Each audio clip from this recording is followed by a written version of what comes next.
Hello, and this week's author spotlight is the same as before, but we've got a new author. So we're going to find out the highs, the lows, and what they'd wish they'd known before they began. So if you're a budding author and you'd like to know the tips, tricks, and trades, or no, that isn't, put my teeth back in, tips and tricks of the trade, that's the word I'm trying to say, that will help make your journey to authorship and publication easier, then please join us live now with any of your questions. Without any further ado, let's welcome Jenny Gordon to the show. Hello, Jenny. Hello, Cheryl. It's so lovely to have you here. So tell us a little bit about your journey as an author. I was writing my first book for about 15 years. And I think what lots of people do is said to people, I'm going to write that. I'm going to put that in a book. And they said, you should put that in a book. And we'd have that conversation and I am right. I'm going to write a book. I am going to write a book. I am going to write a book. And then I started writing a book about viruses. And then the pandemic hit. And you don't really want to write a book about viruses in a pandemic when everybody's scared, do you? So I realised that actually I was writing the wrong book, which I think Karen would say is a common mistake. So I was writing the wrong book. So it took me a while to find the right book to write at the right time. And so, yeah, so let's just clarify. Let's rewind then, and just for the sake of the audience, what kind of virus were you writing about before? I was writing about the virus of comparisonitis, where you compare yourself with other people and usually find yourself wanting, kind of a different perspective on imposter syndrome, not being good enough, all of those things. Yeah. And so I know that we met a few years ago on the writing retreat, and so you started off on the journey to write that book, and then when it came to actually publication, we had the pandemic, and it didn't feel appropriate to be talking about contaminations and infections and viruses when everybody was suffering so badly. So that journey of talking about it and saying about writing a book, and then starting that book and that not being the right book for that time, and then developing the book you've written, that journey for you has been like what? You know me, I love a metaphor, and I thought very hard about this one. And I think it's been like a flock of sheep. Is there anything else about that flock of sheep? Well, I used to live in Scotland on the edge of a cliff, and I lived on a farm, and we had a flock of sheep. Well, more than one. Well, a huge flock of sheep. And ideas for me are like sheep. So there's lots of them. Some of them are quite woolly, and they go in all directions. So when they're all together, you think, oh, they're quite neat, but it doesn't take much before they go off in all directions. And obviously the journey, or, you know, your life is a bit like the undulating hills. So my journey to authorship was like having this flock of sheep and trying to kind of guide them in the right direction, keep them all together, with various sheep going off in random directions and worrying about them falling over a cliff. That reminds me of that video when they said about herding cats. So it sounds like you're trying to herd your ideas into the book and worrying that the things are going off the cliff. So why did you write this book when you've been thinking about what sounds probably like a number of different books, and then there was that book that wasn't the right book, and then there's the book you're writing now? Why did you write this book?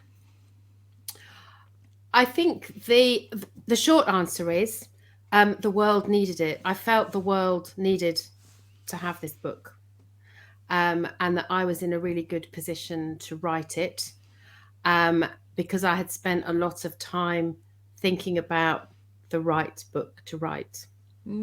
So tell us a little bit about the right book to write then. I don't know where shall I start? I think that the book is about people reconnecting and reclaiming their individual brilliance. All of us as individuals, I believe, are born brilliant, and stuff happens, life happens along the way, and it's really easy for that brilliance to be buried, knocked out of you, slide out of you. Yeah. You know, it's buried. And so this book is a combination of a step-by-step guide and my story back to brilliance. And so, what's been the most important thing that you've learned in writing this book, when you know that the world needs it and that you are in a good position to write it and it's your story? What's the most important thing you've learned about becoming an author? Knowing your self-awareness, always come back to that. And the thing that I have learned, that the hardest lesson and probably the most important one, is that my natural version of plan isn't enough. Is there anything else about your natural version of plan? So when I talk about a plan, it's kind of it's a shape. We're going back to the sheep now. I was going to say, is that sort of fluffy sheep again? Yes. So my idea of a plan was a kind of was an idea. It was a shape. It had a shape. It had form, but some of the detail was missing, and so what I needed to do was go back to that plan and fill in the blanks, because actually those blanks are really, really important. And it was only, I hadn't realized quite how important they were till afterwards. Yeah. So what worked for you? What worked for you to get from those sort of fluffy clouds and ideas down to that sort of plan with the details? I had the marvelous help of a sheepdog. Karen knows I call her the sheepdog. So I, as you know, enlisted the help of Karen to be my sheepdog, to kind of herd. She's brilliant at letting you talk about all those ideas, and then she herds you very nicely, like one man and his dog, with one sheep in one pen, and she lets you run around the field like a mad thing, and then she just gently guides you where you need to be. So she was absolutely, and if I had listened, if I spoke sheepdog, I'd have heard her idea of a plan initially and I'd have listened, but I did it my way first, and she kind of let me do that, and then I had to go back and go, oh, actually what you said was right. Yeah. Well, you know that I can relate to that, and I know that you and I have had this conversation before about planning in a way that works for you, and I think there's a really big thing for authors, particularly if you're quite a creative mind and you, like you say, you have lots of ideas, and it does take quite a skill to drill down, doesn't it, to get the detail. And I think if you don't know which book you're writing, that's definitely the first thing, because you haven't got anything to guide your ideas, but having somebody else who, Karen has got this way of just, she can't handle it when there's not that structure in place. Therefore, that's why she'll sort of help cajole, as my word, to get you to do that, because that's what makes it easier for the reader to read it as well. It also makes it easier for the writer to write it. It was so helpful, and I think what was incredibly useful was she knows the right questions to ask in order to get you to and I'd say, oh, do I have to answer that now? Can I skip on to an easier one? And she's like, no. No, you have to answer this first. It's like, okay. And actually, the being able to do that was really helpful. Fabulous. So one of the most important things then that you've probably learned from what I'm hearing there is actually that your thing of plan is not the same as a plan that maybe someone like a book mentor like Karen would recommend, and actually learning to hear sheepdog and do it that way earlier would have made it easier for the writing. So what do you wish you'd known before you started, unless that is the same thing, or is it something different that you wish you'd known before you started? I thought about this. I think the thing I wish I'd known before I started was that I'm a writer, and I think I didn't know that when I started, and it kind of, I felt a bit like an imposter, hence the other book. But I am. So I think I identify as a writer was something that I've only recently started saying. And I think if I'd started saying that earlier, much earlier, I'd have got out of my own way quicker. And what happened what happened just before you identified? What was it that worked to get you to that place where you actually did identify as a writer? It was feedback. It was when I it was really scary, isn't it? The first time that you give your work to a peer reviewer, and then you have to wait till they've read it, and then they come back, and obviously some of them were people who I knew quite well, and they said, "Wow, this is really good," and they sounded well. What I heard was surprise. And they when I said, "Oh, this is surprising," I said, "Oh, you sound surprised," and they said, "Well, actually, no, we're not surprised at all. We're not surprised in the slightest. But you've never shown that jewel before." So that's what made the difference. So getting the feedback and showing that jewel that you can you write. And of course, you have to show the jewel to get the feedback, don't you? Yeah, and that is, as you said before, it's quite scary. I know that it's a vital part of all learning processes, but definitely a vital part of authorship.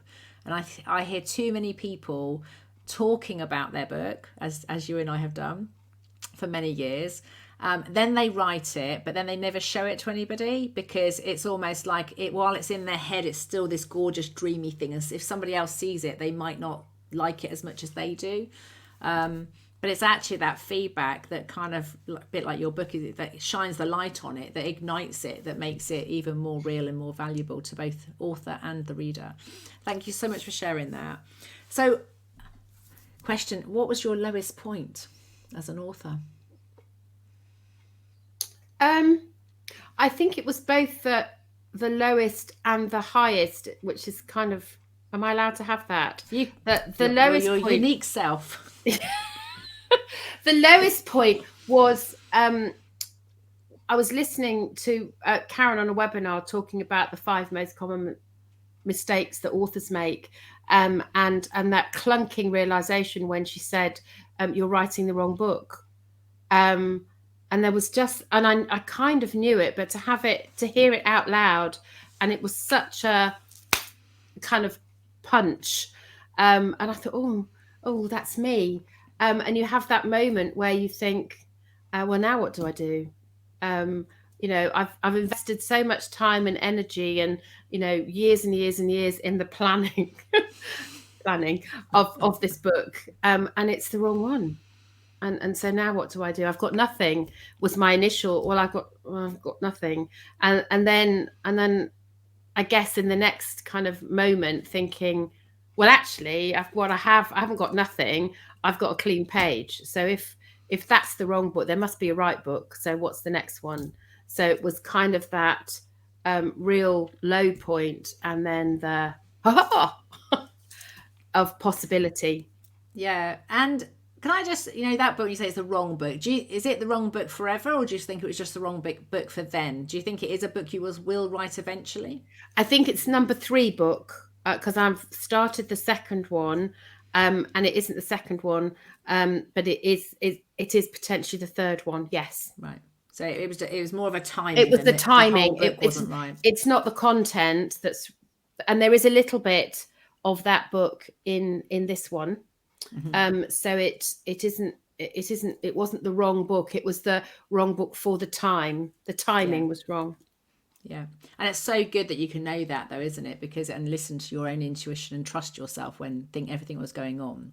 And I think timing is so often a thing, isn't it? That, you often think about, and I can't remember, I heard it, I don't know if it was in this forum or a similar forum, where somebody said, how would you feel if if the book you were going to write was then published by somebody else, because you didn't show it, you didn't get yours out, you didn't take that chance and write it. Yeah. So yeah, I totally get that. And I think there is this journey that we have to go on as an author to identify as the writer. And so everything you've done before, almost that practice run in getting that book out and learning how to do the process of planning, etc., it's all works towards the author that you've become today. And I don't think any of it's wasted. No, none of it. And it is that taking the time to tune into yourself. And I think we all write our books in our own pace. But as you can get stuck in that talking about face. I'm so glad you're out of that part and moving on. So what's been your biggest success to date with this book? The biggest success is that I've finished it. It's edited. It's ready to go. It's ready to be published. That's the next step. And really, I think for me personally, the kind of feedback and the belief of other people, and finally the kind of interest. So people going, when's it coming? When's it coming? Which is is really exciting. And you may have forgotten about this, Jewel, already, but didn't you launch a program as a result of writing this book? And didn't you get customers and make money out of writing this book? Yes, I did. And actually, yes, you're right. So the online program came first. The online program was developed out of COVID and lockdown. It was a lockdown jewel. And yes, the program is still available and will be running again soon. And the book goes is standalone, but also goes hand in hand with that program. So no, I haven't forgotten it. So yes, I haven't. Just getting excited about the next step, aren't you? So those of you've probably seen, the book is called The Brilliance of You, and the website is below, genuineconsulting.com, where you can register interest because it's due to be published, and I'm sure we'll get you back on the show again when you have got to that final phase of actually publishing it and got it in your hand. In my hand. So tell us a little bit about the book and who's it for? What will they be wanting or needing? Who would this book benefit? Who would benefit from this book is the question I'm trying to say. Yes. I think this book, well, obviously it's perfect for anybody on the planet. English speaking, because it is written in English. I think it would benefit people who have either had to go through change, had change kind of thrust upon them, whether they liked it or not, who feel that they have been juggling, pleasing lots of other people, but maybe losing themselves along the way. So it's for people who would are thinking about making a change, or who've been forced to make a change, and who would like to have a bit of fun and spend a bit of time exploring who they are.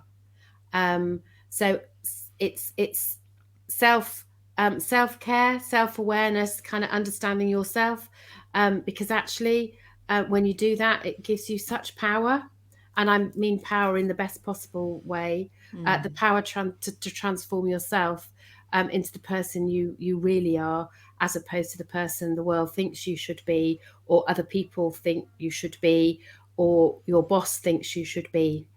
Yeah.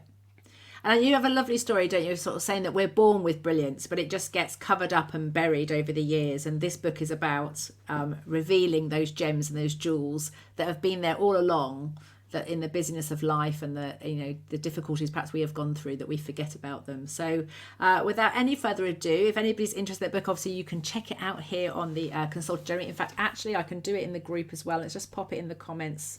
Let's see if I can do that. Then it'll be there as well. Oh no, I can't. I'll have to do it afterwards.